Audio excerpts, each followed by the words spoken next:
Are you interested in buying a short sale? I got 5 big tips coming up. What's up guys, this is Steve at Steve Invest, helping real estate agents, real estate investors, real estate brokers grow their businesses with a path toward financial freedom. If you're not familiar with what a short sale is, it's basically the sale of a property which the net proceeds of the sale fall short of what is actually owed on the property.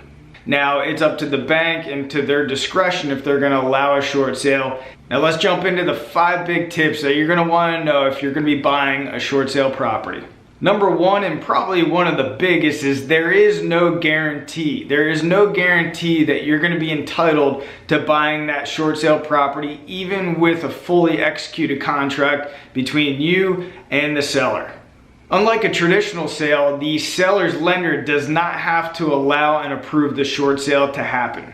And in some cases, that property could end up in foreclosure depending on how far along the bank is with the foreclosure proceedings. Or in other cases, the seller might have temporary financial issues and might be able to get that mortgage whole and essentially cancel the short sale altogether.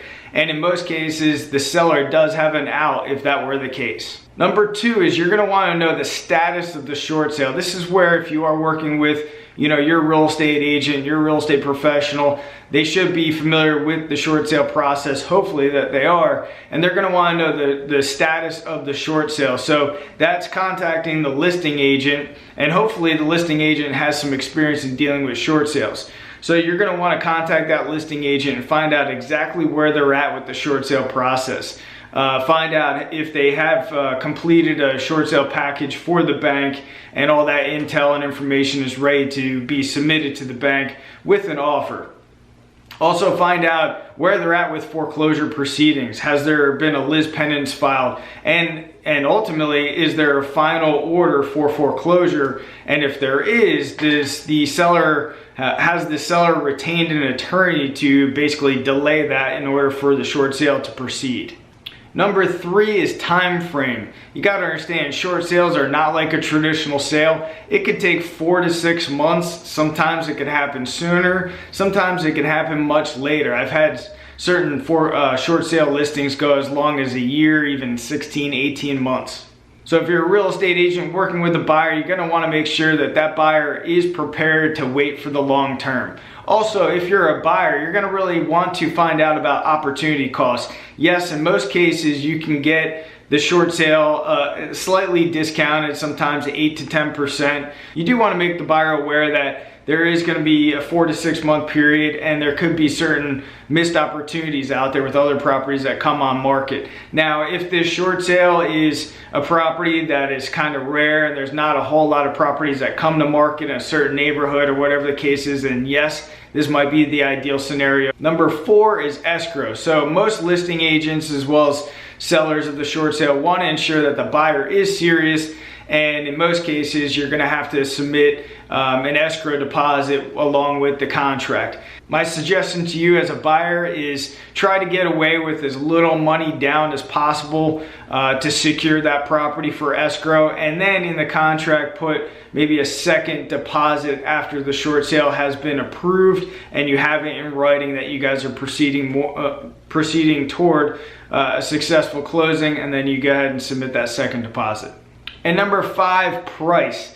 Just because you and the seller have agreed on a contract terms and a price doesn't mean that that short sale lender is actually going to agree to that price. They're going to go ahead and order what's called a BPO, broker's price opinion, to get an idea of value. Sometimes they even order an appraisal. And if your offer is usually within 8 to 10% of that valuation, many times the short sale negotiator is going to approve that contract, approve that sale, but you're not guaranteed that. You might have a short sale negotiator that is instructed by the lender to strictly only look at offers that are based on that valuation from the BPO or appraisal. So again, you might come in with a contract of $400,000 and that BPO might come in at $450,000. And that short sale negotiator just flat out says, no, they're not going to take that $400,000 offer. So you may wait 4, 6, 8 months to finally get a response from the lender and get the valuation, only to find out that you're not going to proceed forward with the purchase of it because it doesn't make sense at a certain price that the bank came back with. And as a listing agent for many short sale properties, I can tell you there are some short sale negotiators out there that will stay firm on whatever that value comes out, and only to realize that they've lost 1 or 2 buyers, and then as the listing agent for the short sale, we have to go back to that short sale negotiator and just explain, look, nobody's buying this property. That is just one opinion of value that you got, but we're going to keep losing buyers if we're going to stick at this specific price that you guys came up with. So if you are a real estate agent, you're interested in listing and selling short sale properties, I'm going to put a link down below for another video that I have on exactly how to go about it, exactly what to do, how to find people who are upside down or who have defaulted on their mortgages, and how you can help hundreds and hundreds of people avoid foreclosures. So check out that link below and we'll see you on the next video. I appreciate it.